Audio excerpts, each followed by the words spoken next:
وقت میڈیا کے نمائندوں سے بات چیت کر رہے ہیں۔ ہمارے ورکرز کو مارا، ہمارے کیمپس کو اکھاڑا، ہمارے ورکرز پہ آنسو گیس کا استعمال ہوا، شدید تشدد ہوا، گھر کے اندر بھی اور گھر کے باہر بھی۔ اب یہاں پہ ہم نے یہ دیکھنا ہے کہ یہ جو 25 مئی سے جو سلسلہ شروع ہوا ہے پاکستان تحریک انصاف اور عمران خان کے پیچھے ظلم اور بربریت کا جو ایک سلسلہ شروع ہوا ہے وہ ابھی تک رکنے کا نام نہیں لے رہا۔ ایک طرف ہماری پارٹی اور عمران خان جو کہ ہمیشہ قانون اور آئین کے دائرے میں رہے ہیں، انہوں نے ہمیشہ اس بات کا ذکر کیا اور آج بھی کیا کہ ہم نے کوئی تشدد کا جواب تشدد سے نہیں دینا، ہم نے پرامن رہنا ہے۔ ہم نے کسی طرح سے بھی جو پولیس وہاں پہ میرے حساب سے غیر قانونی طریقے سے گئی تھی اور بدنیتی سے گئی تھی، کیونکہ ایک تو یہ تھا کہ جو ان کا جو وارنٹ ہوا ہے جو جاری کیا گیا اس پہ ایڈریس جو ہے وہ بنی گالا کا تھا اور یہ پہنچ گئے ادھر۔ لیکن ان باتوں کے علاوہ جو اصل چیز ہے وہ یہ ہے کہ ہم اپنی قانونی جنگ لڑتے رہیں گے، ہم قانونی جنگ لڑ رہے ہیں، اور ہم نے یہ دیکھنا ہے کہ ہم نے پاکستان سے یہ جو اس وقت اچکے لٹیرے ہم پہ مسلط کیے گئے ہیں، جنہوں نے کہ ملک کی معیشت کی، ملک کے سماجی طور پہ اور ملک کی اخلاقیات ہر طرح کی انہوں نے اس کی اینٹ سے اینٹ بجا دی ہے۔ ملک میں غریب کو 2 وقت کا کھانا نہیں مل رہا، اور یہ حکومت، یہ مسلط کی ہوئی حکومت، ان کا کام صرف اور صرف یہ رہ گیا ہے کہ ہم عمران خان کو کس طرح سے گرفتار کریں، کس طرح سے ہم الیکشنز نہ کروائیں، کس طرح سے ہم ایک سب سے بڑی پارٹی کو دیوار سے لگائیں۔ دیکھیں، ہم نے یہ دیکھا ہے واقعہ 1971 میں بھی، جبکہ ایک سب سے بڑی سیاسی جماعت کو اس کا آئینی حق نہیں دیا گیا، اس سے ملک 2 لخت ہو گیا۔ پھر ہم نے دیکھا 79 میں ذوالفقار علی بھٹو کو پھانسی پہ لٹکایا گیا، اس سے ملک کو کتنا نقصان ہوا۔ اس کے بعد بے نظیر بھٹو کو ایکسپلوژن کے ذریعے اس کو ہلاک کیا گیا۔ تو لگتا یہ ہے کہ اس ملک میں جو عوام کے لیڈر ہوتے ہیں ان کو زندہ نہیں چھوڑا جاتا، ان کو ہر طرح سے ایلیمینیٹ کرنے کی کوشش کی جاتی ہے۔ اور ہم نے یہ بھی دیکھا ہے کہ ہمارے لیڈر، اس ملک کے محبوب ترین لیڈر عمران خان، یہ وہ لیڈر ہے جس پہ سارا پاکستان فخر کرتا ہے، ماں سوائے ان چور اچکوں کے اور وہ ان لوگوں کے جو کہ جن کے لیے وہ ایک خطرے کی گھنٹی ہے۔ انہوں نے وزیر آباد میں اس پہ قاتلانہ حملہ کروایا، جس کا کہ عمران خان اپنی تقریروں میں پہلے ہی ذکر کر چکے تھے کہ انہوں نے مجھ پہ حملہ کرانا ہے، قاتلانہ حملہ کرانا ہے، لیکن چونکہ وہ کامیاب نہیں ہو سکے، اب انہوں نے اور طریقے استعمال کرنے شروع کر دیے ہیں۔ ہم یہ سمجھتے ہیں کہ عمران خان پاکستان کے عوام کی جنگ لڑ رہا ہے، وہ کوئی ذاتی جنگ نہیں لڑ رہا، اور پاکستان کو جن لوگوں کے حوالے کر دیا گیا ہے وہ اس ملک کو کی سالمیت کے لیے خطرہ ہیں، وہ نیشنل سیکیورٹی تھریٹ بن چکے ہیں ہمارے ملک کے لیے۔ ہم نے ان سے جان چھڑانی ہے اور ہم نے الیکشن کا انعقاد کو یقینی بنانا ہے۔ لیکن ہم یہ دیکھ رہے ہیں کہ مختلف قسم کے آئین کی بھی دھجیاں اڑائی جا رہی ہیں اور قانون کی بھی۔ یہ کیسے ہو سکتا ہے کہ آئین میں جو چیز بڑی واضح لکھی ہوئی ہو کہ الیکشن کتنے عرصے میں کرنا ہے، اگر اسمبلی ڈیزالو ہو تو 90 دن کے اندر، اس میں یہ نہیں لکھا ہوا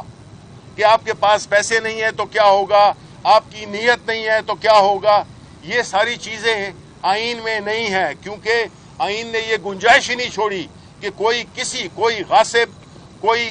مسلط کیا ہوا ٹولہ الیکشنز کو سبوٹاج نہ کر سکے۔ اس کے پیچھے وزڈم تھا، اور وہی ہم دیکھ رہے ہیں کہ جس طرح سے آئین کی خلاف ورزی ہوئی ہے۔ اب جہاں تک کہ خیبر پختونخوا کا تعلق ہے، وہاں کی حکومت نے آلریڈی ان پہ آرٹیکل 6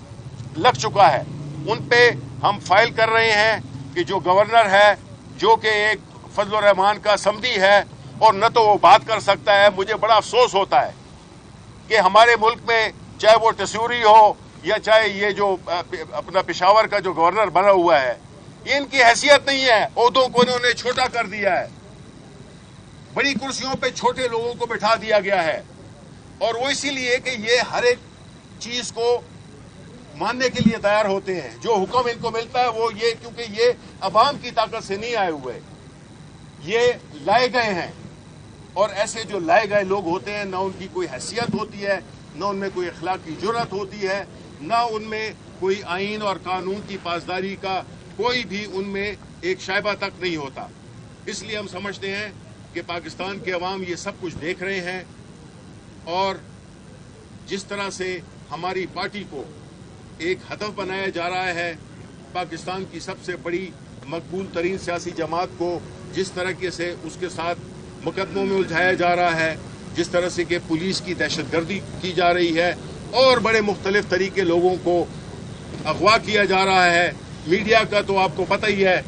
کہ یا مالکان کو ایک نوٹس دے دیا گیا ہے کہ آپ نے عمران خان کی بات نہیں دکھانی.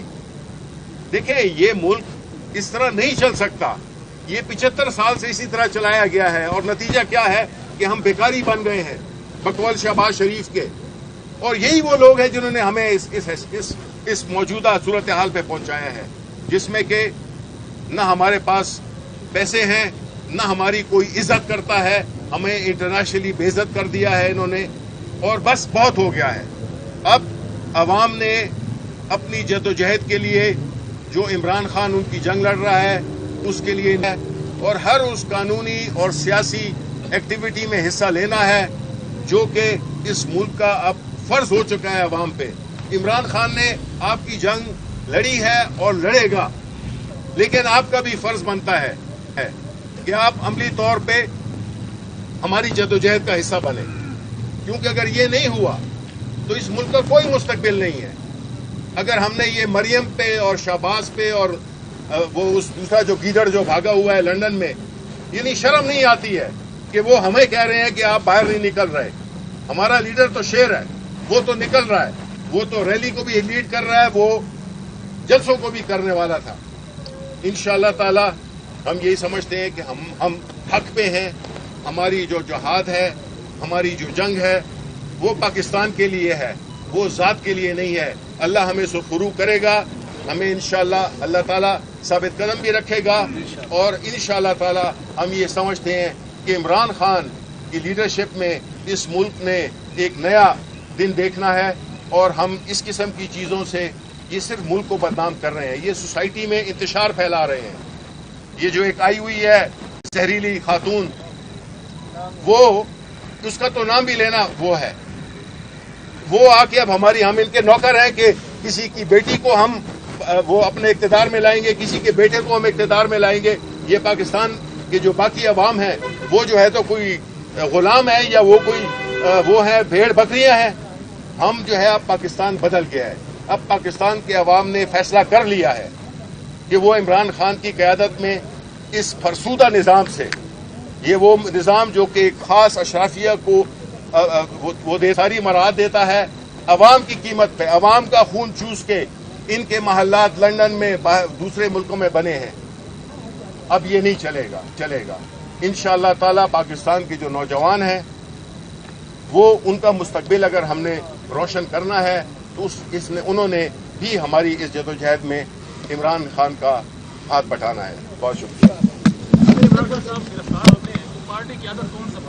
جیسے دیکھیں اس میں ہم نے پہلے سے ہی اپنا جو سیکنڈ لیڈرشپ, تھرڈ لیڈرشپ, ہم نے پورا پروگرام بنایا ہوا ہے کہ کون لیڈ کرے گا, کون اس کو آگے لے جائے گا. Thank you. Shibli Faraz media سے گفتگو کر رہے تھے. اس موقع پر انہوں نے کہا کہ زمان پاک میں جس طریقے سے پولیس